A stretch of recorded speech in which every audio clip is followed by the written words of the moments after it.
महाराष्ट्र में अजीत पवार के निधन के बाद उनकी पत्नी सुनेत्रा पवार उप मुख्यमंत्री की शपथ ले चुकी हैं।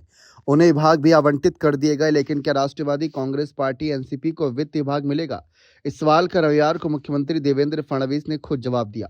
केंद्रीय बजट 2026 पर अपनी प्रतिक्रिया रखने के दौरान जब मुख्यमंत्री फडणवीस से पूछा गया कि राज्य के वित्त विभाग को उन्होंने अपने पास रखा है, इस पर देवेंद्र फडणवीस ने कहा कि उन्होंने इस बारे में एनसीपी नेताओं से बात की थी। कहा कि मैं राज्य का बजट पेश करूंगा। बजट केवल भाषण देने तक सीमित नहीं, बल्कि इसमें कई विभागीय बैठक शामिल होती हैं। सुनेत्रा पवार के लिए इतनी बड़ी जिम्मेदारी तुरंत उठाना संभव नहीं था और उनसे उसकी अपेक्षा करना गलत है। सीएम देवेंद्र फडणवीस ने कहा कि हम बजट सत्र के बाद वित्त विभाग पर निर्णय लेंगे। एनसीपी के दिवंगत अध्यक्ष अजीत पवार की पत्नी सुनेत्रा पवार ने शनिवार को राज्य की पहली महिला उप मुख्यमंत्री के रूप में शपथ ली। मुख्यमंत्री देवेंद्र फडणवीस ने सुनेत्रा पवार को आबकारी, खेल, अल्पसंख्यक विकास और वक्फ विभाग दिए हैं। हालांकि उन्हें वित्त और योजना विभाग नहीं दिए गए, जो अजीत पवार के पास थे।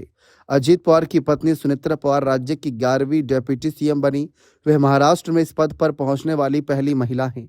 उन्होंने बीकॉम की डिग्री ली, ऐसे में उनका बैकग्राउंड कॉमर्स का है। मुख्यमंत्री देवेंद्र फडणवीस ने शरद पवार गुट के नेताओं के उस दावे को भी एक तरीके से खारिज करते हुए कहा कि एनसीपी के साथ विलय को लेकर अजीत पवार ने उनसे कोई चर्चा नहीं की थी। रविवार को उन्होंने कहा कि यदि ऐसा कुछ होता तो बातचीत यहां पर आगे तक पहुंचती। रविवार को जिस तरीके से खुलासे किया फडणवीस ने, यह सुनकर हर कोई दंग था। रविवार को उन्होंने कहा कि यदि ऐसा कुछ होता तो अजीत पवार उनसे जरूर इस विषय पर बात करते। फडणवीस ने कहा कि उन्हें अजीत पवार की शरद पवार के साथ हुई बातचीत की जानकारी नहीं और उन्हें 12 फरवरी को एनसीपी के विलय की तारीख के बारे में भी नहीं पता। भविष्य में दोनों एनसीपी के विलय पर एक तरह से शर्त लगाते फडणवीस ने कहा कि यदि एनसीपी अजीत गुट विलय का निर्णय लेती तो उससे पहले बीजेपी से चर्चा करे बिना ऐसा फैसला नहीं लेते। फडणवीस के इस बयान ने एक बार फिर एनसीपी संभावित विलय को लेकर भ्रम की स्थिति पैदा कर दी है। बने रहे चैनल के साथ। बहुत बहुत शुक्रिया।